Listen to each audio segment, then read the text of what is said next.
Ya, terima kasih yang sebesar-besarnya kami ucapkan kepada Kak Kusumo atas medali yang diberikannya hari ini, sangat luar biasa, menyenangkan, membuka pikiran kita, wawasan kita, bagaimana kita bisa menjadikan anak-anak kita ini belajarnya tidak membosankan.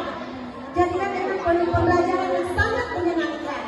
Jadi anak-anak tidak monoton, tidak harus jalur, tapi dengan bermain seperti itu juga akan memberikan pengaruh yang besar kepada anak-anak, mengembangkan otaknya, karakternya, semua di situ juga dapat. Learningnya di seperti itu ya. Semoga apa yang didapat hari ini bisa kita terapkan di lembaga kita masing-masing, dan kita juga menjadi guru-guru hebat yang menciptakan generasi penerus yang hebat. Anak-anak hebat, anak-anak soleh-soleha yang kelak menjadi pemimpin yang hebat dan luar biasa. Iya, amin. Yuk, sebelum mungkin ditutup,